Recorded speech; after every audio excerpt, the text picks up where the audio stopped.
नवरात्रि का दिन चल रहा था। सुधा रोज की तरह दुर्गा माता की पूजा करने मंदिर जा रही थी। मंदिर जाते समय रास्ते में बिमला का घर पड़ता था। बिमला, जो कि धन दौलत में थोड़ी मजबूत थी, इस बात का उसे हमेशा घमंड रहता था। वो अपने घर के सामने से आने जाने वालों को ताने मारती थी और उनका मजाक उड़ाती थी। एक दिन जब सुधा दुर्गा माता की पूजा करने मंदिर जा रही थी, तभी सुधा को देखकर बिमला बोलती है, इनको भी देख लो, कई वर्षों से माता की पूजा करती हैं, लेकिन आज तक माता ने इनकी कोई पुकार नहीं सुनी। इनकी परिस्थिति जैसी की तैसी ही रह गई। पता नहीं कभी माता दर्शन भी देंगी कि नहीं। बिमला की आवाज सुनकर सुधा को थोड़ी तकलीफ होती है, लेकिन वह माता की पूजा करने मंदिर चली जाती है। इसके बाद सुधा दुर्गा माता के मंदिर जाकर दुर्गा माता की पूजा करती है। पूजा करने के बाद सुधा अपने घर वापस चली जाती है। घर आते ही सुधा को बिमला की कही हुई बात याद आती है और सुधा मन में ही ठान लेती है, इस बार मैं दुर्गा माता की सच्चे मन से भक्ति करूंगी और मैंने माता से कभी कुछ नहीं मांगा है, लेकिन इस बार माता से उनको दर्शन देने को कहूंगी। माता मुझे जरूर दर्शन देंगी। इसके बाद सुधा माता की भक्ति में सच्चे मन से लग जाती है। हे दुर्गा माँ, मैंने आपकी बरसों से सेवा पूजा की है, लेकिन मैंने आज तक आपसे कुछ भी नहीं मांगा है। लेकिन माता, इस बार आपके दर्शन करने को बड़ा मन कर रहा है। दया करके अपने इस बच्चे को दर्शन दे दो माँ। अगली सुबह जब सुधा दुर्गा माता की पूजा करने मंदिर जा रही थी, तब रोज की तरह बिमला उससे रास्ते में मिलती है और सुधा का मजाक उड़ाने लगती है। क्यों सुधा, आज क्या दुर्गा माता को भोग लगाने जा रही हो? दुर्गा माता को भोग लगाने के लिए महंगी महंगी मिठाइयाँ और फल की जरूरत पड़ती है। तुम्हारे बस का नहीं है सुधा। रोज की तरह बिमला की बात सुनकर सुधा माता की पूजा करने मंदिर चली जाती है। इसी तरह बिमला रोज सुधा को ताने मारती थी और सुधा का मजाक बनाती थी, लेकिन सुधा ने इस बात पर गौर नहीं किया और माता की पूजा में लगी रही। एक दिन नवमी आ गई। नवमी के दिन सुबह सुबह ही सुधा अपने घर का साफ सफाई करके दुर्गा माता को भोग लगाने का प्रसाद बनाने लगी।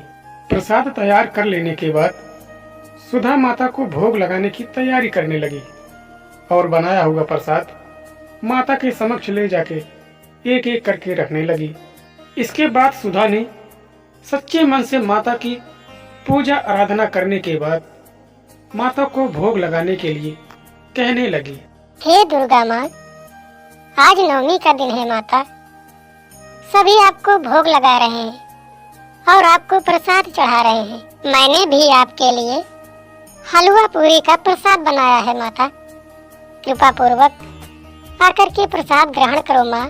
इसके बाद सुधा दुर्गा माता के आने का इंतजार करने लगी। कुछ समय बाद भी जब दुर्गा माता भोग लगाने नहीं आई, तब सुधा उदास मन से दुर्गा माँ की प्रार्थना करने लगी और माता से कहने लगी, हे दुर्गा माता, मैं बचपन से ही आपकी सेवा पूजा करती चली आ रही हूँ माँ।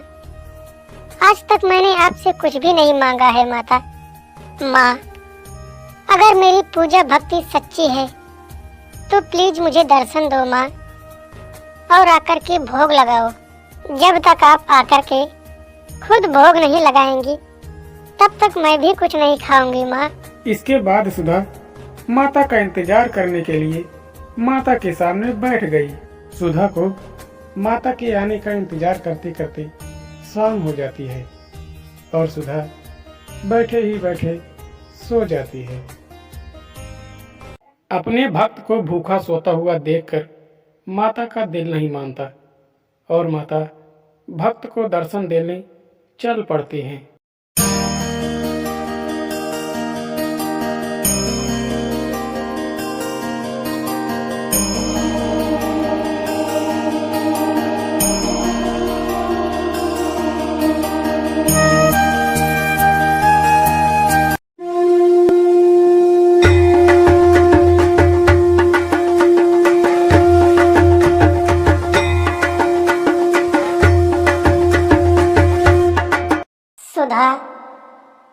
उठो बेटी, देखो मैं तुम्हें दर्शन देने आई हूँ। माता की आवाज सुनकर जब सुधा की नींद टूटती है, तब सुधा अपने सामने दुर्गा माता को देखती है। सुधा को अपनी आंखों पर विश्वास नहीं होता कि ये हकीकत है या फिर सपना। माँ, क्या आपने मुझे सचमुच में दर्शन दिया है? मुझे अपनी आंखों पर विश्वास ही नहीं हो रहा है कि ये हकीकत है या फिर सपना है। बेटी सुधा, ये सपना नहीं है बल्कि ये हकीकत है। तुम्हारी पूजा भक्ति से मैं बहुत प्रसन्न हूँ। तुमने बचपन से ही मेरी पूजा भक्ति की है और तुम्हारा विश्वास अटूट है। जहाँ मेरे भक्तों का अटूट विश्वास और सच्चा प्रेम होता है, वहाँ पर मैं हमेशा ही विराजमान रहती हूँ। मुझे महंगी महंगी मिठाइयों का और फलों का भूख नहीं है।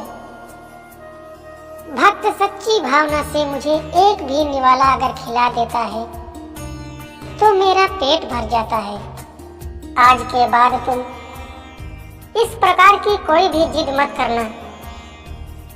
बस इतना याद रखना, इसी तरह अगर तुम सच्ची भावना से मेरी पूजा भक्ति करती रहोगी तो मेरा आशीर्वाद और मेरी कृपा तुम पर हमेशा बनी रहेगी। बेटी, अब मैं चलती हूँ। तुम सदा सुखी रहो।